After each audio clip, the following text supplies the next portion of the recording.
Brought to you bye रजनीगंधा। यूं ही नहीं ताज ताज बन जाता है, शिल्पकारों का हुनर और चुनिंदा संगमरमर ताज को नायाब बनाते हैं। कुछ ऐसे ही चुनिंदा जगहों से बस खास ही चुनकर लाता हूँ। कतरे कतरे को मैं हीरे सा परखता हूँ। यूं ही नहीं मैं रजनीगंधा बन जाता हूँ।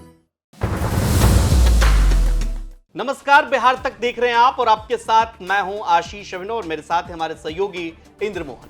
इन दिनों नीतीश कुमार की पार्टी की चर्चा खूब हो रही है। मुख्यमंत्री सुपर एक्टिव मोड में हैं और सीट बांटना मुख्यमंत्री ने शुरू कर दिया है। शुरुआत हुई राजपुर सीट से, जहां संतोष निराला को मंच से सीएम ने बुलाकर कह दिया कि यहां से उम्मीदवार होंगे। उसके बाद शालिनी मिश्रा को भी टिकट दे दिया गया। अशोक चौधरी ने ऐलान कर दिया, बगल में शहनवाज हुसैन भी बैठे हुए थे। इंद्रमोहन सर, क्या ये प्रेशर पॉलिटिक्स है जेडीयू की कि भाई जहां जहां जाते चलो वहां वहां सीट के नाम की घोषणा करते चलो, जैसा लालू प्रसाद यादव कर रहे थे लोकसभा चुनाव में?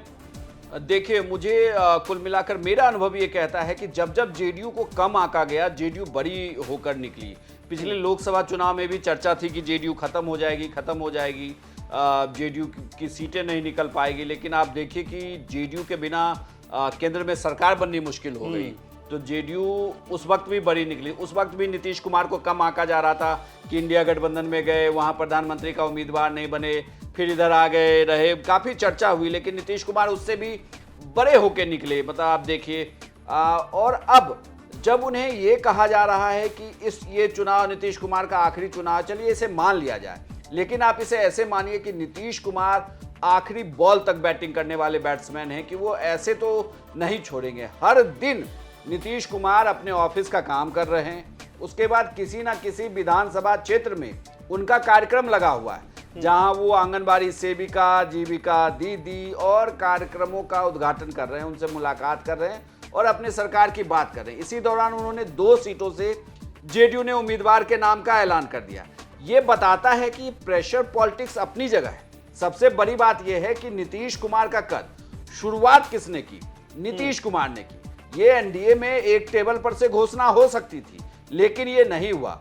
ये भी हो सकता है कि इन सीटों पर आपसी सहमति है पार्टी के अंदर कि भाई ये सीट जेडीयू के पास जाएगी, लेकिन बड़ी बात, क्योंकि ये कहा जा रहा है कि जो सिटिंग सीट है वो रह जाएगी, इनकी सिटिंग सीटें नहीं जाएगी। जहां पर कैंडिडेट चले जाएंगे वहां पर विचार किया जाएगा।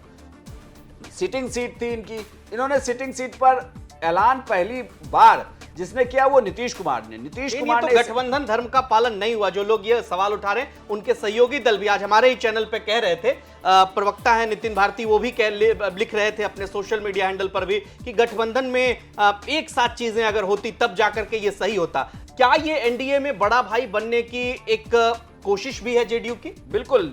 देखिए, नीतीश कुमार जब तक हैं वो इतने आसानी से तो अपना बैटन किसी को देने वाले नहीं। आपको उसको लेना होगा, और बीजेपी लाख एज लगा दे या कोई भी, सबको ये पता है कि बिना जेडीयू के वहां सरकार बननी मुश्किल है।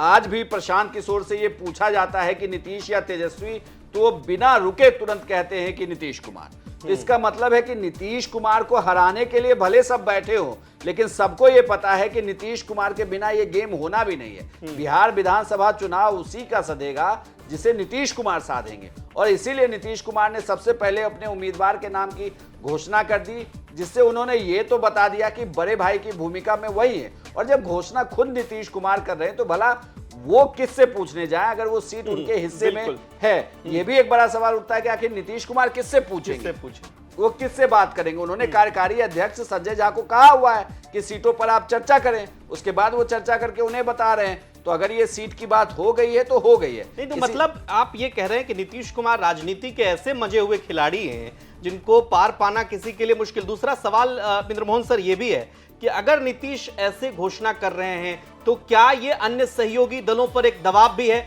2020 में नीतीश कुमार परख चुके हैं कि भाई उन एनडीए के सहयोगी की वजह से ही उनकी पार्टी तीसरे नंबर पर चली गई थी। बिल्कुल, वो सिर्फ अपने सहयोगियों पर ही दबाव नहीं डाल रहे हैं, बल्कि उन सहयोगी पार्टियों के तमाम नेताओं को भी ये बता रहे हैं कि नीतीश कुमार की मौजूदगी इस चुनाव में भी है।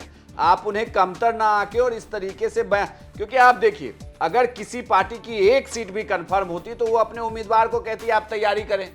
वो तो नहीं कह रही। जेडीयू आगे निकलकर अपनी तैयारी में लगी हुई है कि भाई आप तैयारी करिए, आप चुनावी मैदान में जा रहे हैं। और जेडीयू की इस बार की मंशा साफ है कि किसी भी तरीके से जो 2015 में जैसे नतीजे आए थे उसी तरीके के नतीजे जेडीयू को चाहिए।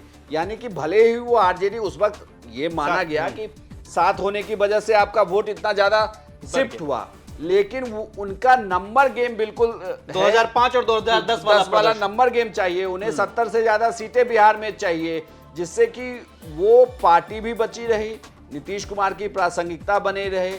और सबसे बड़ी बात है कि जब ज्यादा विधायक आपके पास होंगे तो जो ये बिहार के लिए कहा जा रहा है बार बार कि नीतीश कुमार की हालत सिंधे जैसी हो सकती है, तो उससे तत्काल तो बचा ही लेगी जेडीयू। और जेडीयू में फिर दूसरे नेता जो कमोवेश ये कहा जा रहा है कि ये दूसरी पीढ़ी के नेता जो हैं वो कौन आगे आएगा, उनके बीच बहुत विवाद है, तो उस विवाद से भी जेडीयू बचेगी और नीतीश कुमार के नाम पर वो आगे निकल जाएगी, पार्टी भी बचेगी। और जिस तरीके से देखिए शालिनी, जो दो नेताओं का ऐलान हुआ, संतोष निराला और शालिनी मिश्रा, आप इसे जातीय कॉम्बिनेशन में देखें, दलित और भूमिहारों के नामों का ऐलान है।